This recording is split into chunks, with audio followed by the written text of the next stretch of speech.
Chicago's Morning Answer continues next on AM 560, The Answer.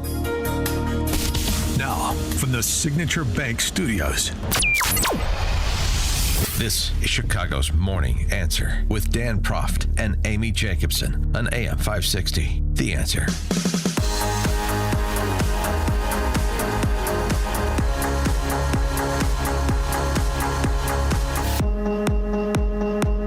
Top of the morning, Dan and Amy. Those Canadians, they are not treating us right, so saith Trump. I know we've got the 30-day pause. I'm sure you've heard by now. We talked about it a bit earlier in the program. We've got a 30-day pause on the imposition of those tariffs on Canada and Mexico. We've got some concessions from both in terms of better border security. But it doesn't mean that this is over. Far from it. Trump is not pleased with trade deficits. This is his sort of mercantilist disposition, which I'm not a fan of, but it is what it is. And so it may not be over with Canada and Mexico, and it hasn't even started yet with the EU, which he also committed to tariff. Here's Trump on Canada, pre-pause. But Canada is very tough. They're very, very tough to do business with. And we can't let them take advantage of the U.S. They don't take our agricultural product for the most part. They don't take our cars. They make cars, but they basically don't take our cars. And, you know, we don't need, and look, I think we're going to have another good conversation today. We're actually speaking at 3 o'clock again. But we don't need them to make our cars. We don't need them to give us lumber. We don't need them for agricultural products because we have all the agriculture we need. They don't take our agricultural product for the most part, our milk and dairy, etc. A little bit they do, but not much. We take theirs. And as far as cars are concerned, they took in a big percentage, almost 19% of the market. And, you know, I wouldn't mind making our cars in the United States. So we have a problem there. I'd like to make our cars in the U.S. We don't need Canada to make our cars. I think J.D. Vance, he was in East Palestine, Ohio yesterday. Yes. Talked about rebalancing the trade agreements. Now, the president has also been very clear that we have to rebalance our trade relationship in this country. Every single country, if you look, even our northern neighbors, Canada, do Americans realize that the Canadians charge massive, massive tariffs on our products that go into the country of Canada, including on our great agricultural products that people right here in the state of Ohio depend on? Well, if the Canadians are going to use their economic power to penalize Americans, I think it's totally reasonable for the American president to say, we're done being taken advantage of. We, of course, want to have a great relationship with Canada, but that goes both directions. And that's all his conduct and his activity of the last few days was about. We're done being taken. Did you see the video of people taking, American booze off the shelves in Canada? Products that they already paid for. The Boo Birds were out at the Toronto Raptors game yesterday. 8-year-old Kyra Daniel.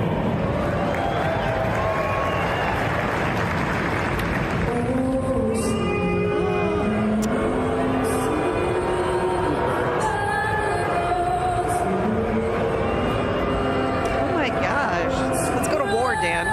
I'll tell you what, boo me, boo you. We should exile Rick Moranis to Canada as an opener. Robin Thicke. And there's more where that came from. More. We hear another boo of our national anthem. Ryan Reynolds goes next. Everybody out. No more Mint Mobile. Yeah. Okay, well, so on J.D. Vance, though, I got to say, Canada isn't punishing Americans. Canada is punishing Canadians with their protectionist policies. This is sort of a fundamental point that is glossed over by, by people who seem to subscribe to the idea that America can be an autarky, completely self-sufficient. Trade is a good thing. As I've said before, you want to leverage our power, our economic might to reduce trade barriers. Great, I'm all for that. But that's dangerous because it can escalate the other way quickly. let's get some more perspective on this, particularly from someone who knows the dairy game, the dairy sector, very well, since that has been invoked multiple times in the conversation about these tariffs. Scott the Cow Guy Shellady, market specialist for Market Day Report, 10:30 to 1 p.m., and the host of the Cow Guy Close, 1 to 1:30 p.m. Chicago time on RFD-TV. Scott the Cow Guy, welcome. Thank you. Thanks for having me. Good morning. Right, so let's hear it. The markets, they no like trade wars. No, I mean, you rewind to Friday, the markets felt like there would be some last-minute deal done. They really weren't reacting. The only thing that was reacting on Friday was gold. But then they suddenly did react over the weekend, and they weren't sure that was really going to happen, and it did, obviously. And then, obviously, now we've been whiplashed back and forth. Thank you, sir. I'll have another. Every 10 minutes, the headlines change. So here's where I stand. There are some things that aren't fair. We all know that. I'm not a massive trade deficit person because I think that there's way more that goes into it than just. But if it's not fair, if they're actually taxing our products, I lived in London, right? You try to buy a cigar or some American booze in London, it's tariffed to the hilt. It's so expensive. It's a joke. So it's makes us not competitive. If it's something as basic as that, I'm all for trying to right those wrongs. But I'd probably end there because if it's not fair, I just want it to be fair. I think that's what he's saying. But just because we're not selling enough for our trade deficit's not balanced, that doesn't necessarily automatically mean that they're doing something nefarious. Well, how is this affecting the stock markets? Well, I mean, it depends on who you talk to. Goldman Sachs, Deutsche Bank, they all have different points of view, but I think the rosiest point of view is Goldman Sachs. They think it's not going to last that long, and it would only be a maximum of a 5% drawdown on the end-of-year S&P 500 performance. I come from this point of view. It all matters on how long it takes. He's going to be burning through political goodwill capital, and the longer this goes on, the stronger the voices from the left will be. And that's when he starts to really kind of get into the soft meat of the deal. He needs these things to be over quickly because he doesn't want to burn too much goodwill capital up, fighting something for a long period of time. Because look, they've already blamed him in 12 days about high egg prices. Can you imagine in 3 months if we don't have all these things sorted out and the stock markets are still volatile? I will say this. If the country was willing to suffer through the shenanigans, the garbage of the last 4 years, open borders, not safe in your cities, massive spending on the migrants. If you're willing to do that, I would say at least you should be willing to give Donald Trump 90 days to see what he can get done with his ideas and what he got elected to do as far as these unfair trade. I think it's really, really bad to want to throw the baby out with the bathwater in the first 2 weeks when we had to suffer through 4 years of it before. Give the guy a chance. Well, that's my posture. I'm giving him a chance to see if his use of tariffs results in a reduction in trade barriers on both sides. But the problem, it seems to me, is that Trump is has such tunnel vision with respect to trade deficits and self-sufficiency that, he just doesn't sort of get the basics here. If I can invoke Adam Smith, the tailor doesn't attempt to make his own shoes, but buys them at the shoemaker. The shoemaker doesn't attempt to make his own clothes, but employs a tailor. Doesn't seem to get that concept. As long as the tailor and the shoemaker are both Americans buying from Americans, it's fine. If they're an American buying from a European, it's not. That's not good economic policy if that's where we end. Yeah. I understand that, and I think he's a fairly bombastic person, but I do believe he's got some strong voices in the room. I think Scott Bessent's a strong voice. I'm not a massive fan of the trade guy. What's his name from Cantor Fitzgerald? But I think he's got some smart people in there that can at least slow his roll a little bit. I totally agree with you on the fact that trade is good, and we're not going to be able to be 100% self-sufficient. But I do believe also that things haven't been fair. Yeah, but fairness is.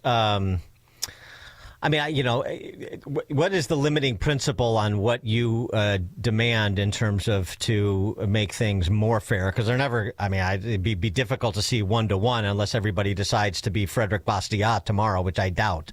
So we're not going to have like true free trade. So what does fair look like? Fair looks like some version of some provisions in the USMCA or some recasting of that, for example. I mean, what do you demand when you say fairness with respect to tariffs in the dairy industry, for example, or the auto industry, since Trump is particularly focused in those sectors, at least when he's discussing Canada? He's not going to tell us because that's his that leverage. I said it on my show all the time. I'm talking about you. I'm talking about you. You're saying fairness. I want things to be fair. Well, what does that mean? I don't want any. I don't want any unfair taxes levied on U.S. products going into other countries. I don't think that's good. I'm against that. I mean, we should be able to compete with our products, not with taxes. So then you're for going eye for an eye when it comes to tariffs? Well, I mean, look, to some extent I am, Dan, but I mean, when we have $500 billion, and sometimes maybe the estimates could go up to $1 trillion worth of our intellectual property rights being taken by China every year, do we want to make sure that we keep the status quo and don't upset the markets, and so they can continue to do that, or do we somehow say no, this is going to end, and then we got to end it this way, and it's going to be a little bit of a pain in the short term? Well, stealing our IP is sort of a different case. I'm talking about countries that are erstwhile allies who may have stupid policies, but doesn't mean that we should replicate them, and are otherwise not, serially stealing our IP the way the Chinese Communist Party is. That's sort of a different case. Well, so there's gradients, I guess. But yes, I am for free trade. I'm when it comes to our products over borders, they should fight equally on their own like we do here. I don't have a problem with that. Okay. And the impact you think imposing, let's say he didn't disclose it, but let's say he does something like he did and is threatening to do, 25% across the board on all products from the European Union. Yeah, I mean, I'm not sure I'm on board with that altogether. I mean, it's not that easy to have those blanket statements. That's hard. That's harder for me to accept. If you have, great examples of when they're not taking our cars, or not taking our booze, or not taking our products, I would be doing that, not the whole thing. But he's going to do that because he's got our American economy behind him. I mean, it's more nuanced than he's doing. But I'm not quite sure you can legislate to the lowest common denominator either. You know what I mean? I mean, you could go crazy trying to do carve-outs. Sometimes you just have to do, this is what it's going to be. That's my word is the word. Well, right. I mean, these Byzantine tariff regimes like Canada has, you've got quotas, and then the tariffs graduate as you get above the quota. I mean, but that's terrible policy that hurts Canadians. It's not something that we should mimic. That's my point, and that seems to be a point that's lost. Yeah. Well, what about not China? Others. China hit back with Trump's tariffs as they went into effect with similar measures. Is that going to affect anything? Coming, like you said, from an agricultural background, I think that, the last time around, 2017, 2018, agriculture was in the forefront. Brazil had a bad growing year. China needed our beans. They needed our food.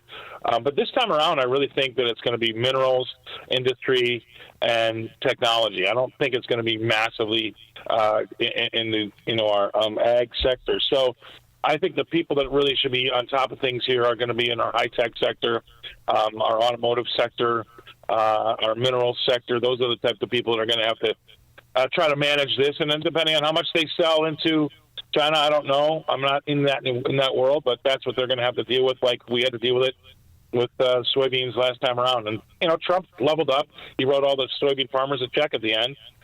They ended up doing okay, but there was a heck of a lot of PTSD along the way.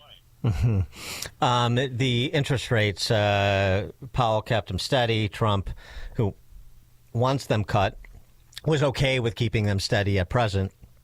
Understanding, I assume, that there should be some concern about price increases, particularly in combination with the prospect of tariffs for any extended period of time. Your view on the Fed and Powell's decision? Yeah, I don't think they should have moved on rates. I mean, I don't think these rates are too high. I think that if you can't make money at these levels, you need to go back to business school and start over. I just saw a chart just literally before we came on about what the mortgage rates were going back to 1970.